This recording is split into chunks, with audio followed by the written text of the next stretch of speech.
Dagdag trabaho at mas magandang buhay para sa mga manggagawa. Ito ang pangako ni PBBM sa kanyang pagbisita sa General Santos City ngayong Labor Day. Yan ang agenda report ni John Riz Calata ng Abante. Nakiisa si PBBM sa pagdiriwang ng Labor Day ngayong araw. Sa kanyang mensahe, kinilala niya ang bawat manggagawa sa kanilang sipag at pagsisikap anumang oras sa kanilang industriyang pinapasukan.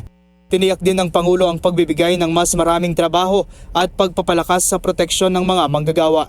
Dama po namin ang hirap na pinagdadaanan ng ating mga manggagawa. Lalo na ngayon na tumaas ang presyo ng langis, ng kuryente at ang mga bilihin. Ngunit hindi po kami tumitigil sa paghahanap ng mga paraan upang dumami pa ang trabaho, ang kabuhayan at ang mga oportunidad para sa ating lahat.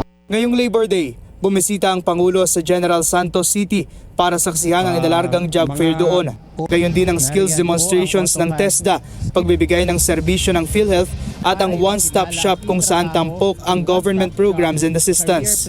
Bukod sa mga manggagawa, patuloy ang pag-aabot ng tulong ang DSWD sa mga apektado ng pag-aalboroto ng Mayon.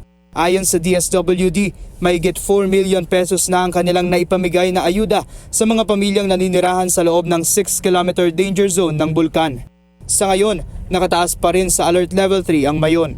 Para sa agenda, John Riz Calata, Abante.